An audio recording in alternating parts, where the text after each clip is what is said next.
What's up mga ka-adventure? Panibagong araw, panibagong food trip adventure na naman tayo, kung saan nga may masarap agad-agad natin yang pupuntahan. Tara, samahan nyo ko at makibinyag tayo.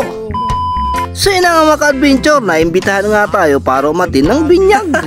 At andito na nga tayo sa may St. Peter and Paul Parish Church. Ay grabe, sobrang init mga ka-adventure. At andito na nga tayo sa loob ng simbahan at nagsimula na rin ang binyag. At pagkalipas nga ng ilang minuto mga ka-adventure, natapos na rin yung binyag. At syempre hindi mawawala, picture time na. At dito na nga gaganapin ang kanilang binyo dito sa may Adriano's Restaurant. Napakaganda nga dito mga ka-adventure dahil sa halagang 270 pesos, eat all you can na. Makakain mo na kung anong mga gusto mong makain dito. Meron nga tayong nakitang kinilar dito o bilo-bilo at saka agar-agar na pang dessert. At mayroon ding sinigang na baboy.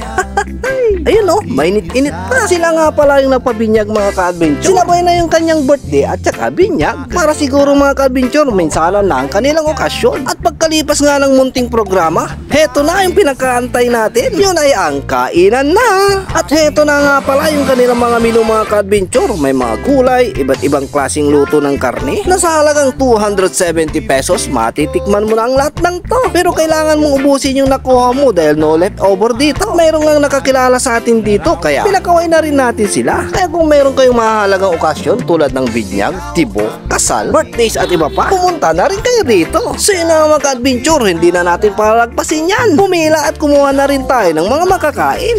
Ay, mabubusog-lusog na naman tayo dito. At kung nanonood ka pa hanggang ngayon, paki-comment na lang dyan sa baba kung taga saan kayo para malaman ko kung saan napapadpad itong video ko. Para sa ating mga bagong followers dyan at saka mga bagong viewers, maraming salamat sa suporta. Welcome po kayo rito. Grabe, napakasarap naman talaga yung kanilang foods dito. Abay, quality. Mapapahahay kasasarap. Maraming salamat din nga pala sa ating mga nagko-comment, mga nagre-react at mga nag-share ng ating mga video. Napakalaking tulong yan sa atin mga ka-adventure. Kaya kung naghahanap kayo ng makakainan dito sa may bayan ng Kalasyaw at naghahanap kayo ng eat all you can, yayain mo na ang iyong mga friends and family at magpunta na rin kayo rito sa may Adriano's Restaurant. At syempre maraming salamat din nga pala sa nagsabit at nagsama sa akin dito.